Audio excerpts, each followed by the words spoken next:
আমি দীর্ঘ 27 বছর যাবৎ অর্থোপেডিক সার্জারি বিষয়ের, যেমন কোমরে ব্যথা, হাঁটুতে ব্যথা, বিভিন্ন জোড়ায় জোড়ায় ব্যথা, এছাড়াও বিভিন্ন অপারেশন যেমন হাড় ভেঙে যাওয়া, মেরুদণ্ডের অস্থির সমস্যা জনিত ব্যথার অপারেশন, রগ কেটে যাওয়া, বিকলাঙ্গ হয়ে যাওয়া এবং স্নায়ু বা নার্ভ ইনজুরির রোগীগুলো সাধারণত পেয়ে থাকি।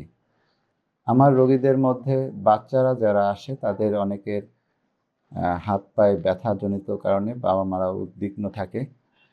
এইসব ব্যথা বেদনার জন্য বিভিন্ন ক্ষেত্রে আমরা রোগ নির্ণয়ের চেষ্টা করে দেখেছি যে সমস্যাগুলো স্বাভাবিক বেড়ে ওঠারই একটা সমস্যা। তাদের দুশ্চিন্তা দূর করার জন্য আমরা এবং রোগ নির্ণয়ের জন্য আমরা বিভিন্ন পরীক্ষা নিরীক্ষা করে ব্যবস্থাপত্র দেই। কারো হাত পা বাঁকা থাকলে বা জন্মগত ত্রুটি থাকলে সেগুলোর চিকিৎসা করে থাকি।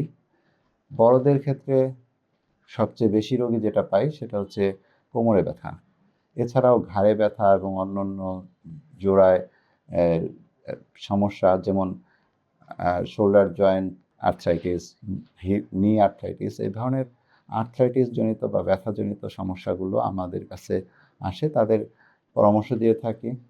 ফরিদপুরে এখন অনেক জটিল অপারেশনগুলো হয়ে থাকে, যেগুলো আমি এখানে বিশেষ করে জটিল অপারেশনগুলোর মধ্যে ইরেজার অফ সার্জারি, পিএলআইডি বা কোমরের অপারেশন, এছাড়াও বিভিন্ন জোড়া প্রতিস্থাপন অপারেশনগুলো করে থাকি।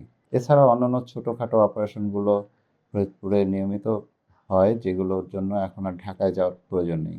ল্যাবেড ডায়াগনস্টিক ফরিদপুর শাখার শুরু থেকেই আমি 2016 সাল থেকে এখানে রোগী দেখছি।